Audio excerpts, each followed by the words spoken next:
안녕하십니까? 여러분의 건강한 삶을 응원하는 건강 70입니다. 100세 시대를 살아가는 우리에게 가장 소중한 자산은 바로 건강일 것입니다. 젊었을 땐 그저 당연하게만 여겼던 몸의 활기가 나이가 들수록 얼마나 귀하고 감사한 것인지 새삼 느끼게 되는 요즘입니다. 그런데 혹시 눈에 보이지 않는 곳에서 조용히 우리의 건강을 위협하는 숨은 적이 있다는 사실 알고 계셨습니까? 오늘 저는 여러분의 건강을 위협하는 가장 위험하고도 교말한 적, 만성염증에 대해 이야기하려고 합니다.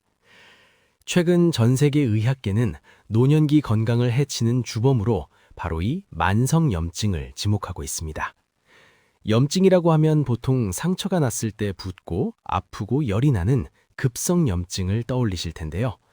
그건 사실 우리 몸을 지키기 위한 착한 반응입니다. 문제는 이 불이 제대로 꺼지지 않고 아주 약한 불씨로 우리 몸 곳곳에 남아 몇 달, 아니 몇 년이고 계속 타오르는 만성염증입니다. 만성염증의 무서운 이유는 특별한 증상이 없다는 것입니다. 그저 나이가 들어서 그렇겠지 하고 넘기기 쉬운 만성적인 피로감, 시큰거리는 관절, 더부룩한 속, 까칠해진 피부 같은 사소한 신호들. 이것이 바로 꺼지지 않는 염증이 보내는 위험 신호일 수 있습니다. 이 작은 불씨가 온몸을 돌아다니며 혈관벽에 상처를 내면 심뇌혈관 질환을, 뇌세포를 공격하면 치매를, 건강한 세포의 변이를 일으키면 암을 유발하는 무서운 질병의 씨앗이 되는 것입니다. 실제로 현대인의 생활 방식, 특히 식습관과 스트레스, 운동 부족이 우리 몸을 점점 염증에 취약한 상태로 만들고 있다고 전문가들은 경고합니다. 그렇다면 이 무서운 만성염증에 맞서 싸울 방법은 없는 걸까요? 다행히 우리에겐 아주 강력한 아군이 있습니다. 그 첫 번째 열쇠는 바로 비타민 D입니다.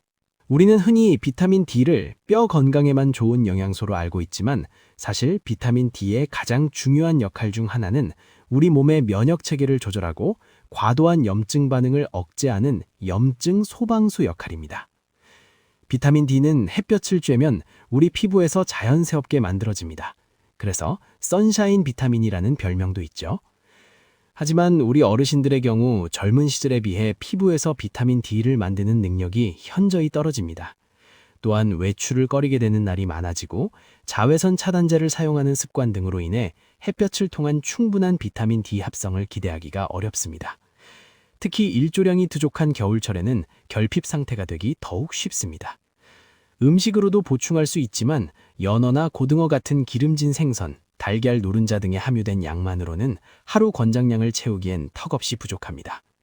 그래서 전문가들은 가장 확실하고 효율적인 방법으로 영양제 섭취를 권장합니다. 여기서 중요한 점은 비타민 D는 D2와 D3 두 가지 형태가 있는데 우리 몸에서는 D3, 콜레칼시페롤 형태가 훨씬 더 잘 흡수되고 오래 머물러 효과가 좋습니다. 영양제를 고르실 땐 꼭 비타민 D3인지 확인하시는 것이 현명합니다. 다만 비타민 D는 몸에 쌓이는 지용성이므로 반드시 병원을 방문해 혈액검사로 현재 내 몸의 비타민 D 수치를 확인하고 의사와 상담하여 하루 800UIU에서 2000UIU 사이의 적절한 용량을 처방받아 복용하시는 것이 가장 안전하고 중요합니다. 자, 두 번째 열쇠는 우리 어르신들의 밥상에 있습니다. 아무리 좋은 비타민 D를 챙겨 먹어도 매일 식탁에서 염증을 유발하는 음식들을 계속 드신다면 밑 빠진 독에 물 붓기와 같습니다. 우리 몸에 염증의 불씨를 던지는 가장 큰 주범은 바로 가공식품, 설탕, 그리고 정제된 탄수화물입니다. 예를 들어 볼까요?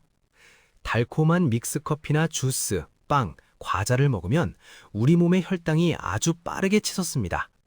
우리 몸은 이 혈당을 조절하기 위해 인슐린이라는 호르몬을 급하게 내보내는데 이 과정이 반복되면 인슐린 저항성이 생기고 몸 전체에 염증 신호가 퍼져나갑니다. 마치 불이 난 곳에 계속해서 기름을 붓는 것과 같은 이치입니다. 입에는 즐거울지 몰라도 우리 몸속 세포들은 비명을 지르고 있는 셈이죠.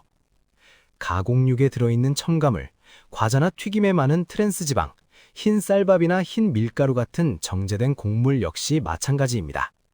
이런 음식들은 소화되면서 장내 환경을 망가뜨리고 우리 몸의 면역세포 70%가 모여있는 장의 염증을 일으킵니다. 장 건강이 무너지면 전신에 만성 염증이 퍼지는 것은 시간 문제입니다. 오늘부터라도 장을 보실 때 우리 어르신들의 건강을 위해 가공식품과 달콤한 간식은 한 번 더 고민하고 내려놓는 지혜가 필요합니다. 염증을 일으키는 음식이 있다면 당연히 염증의 불을 꺼주는 고마운 음식들도 있겠죠? 만성 염증을 잡는 세 번째 열쇠는 바로 항염증 식품으로 밥상을 채우는 것입니다. 어렵게 생각하실 것 없습니다. 가장 쉬운 방법은 식탁을 무지개색으로 채운다고 기억하시는 겁니다. 특히 주목해야 할 것은 좋은 기름입니다. 고등어, 연어, 꽁치 같은 등푸른 생선에 풍부한 오메가3 지방산은 우리 몸에서 강력한 항염증 작용을 하는 천연 소염제와 같습니다. 샐러드에는 신선한 올리브 오일을 듬뿍 뿌려 드시고 간식으로는 호두나 아몬드 같은 견과류를 한 줌 드시는 습관을 들여보세요. 이런 건강한 지방은 혈관을 깨끗하게 청소하고 염증 수치를 낮추는 데 큰 도움을 줍니다.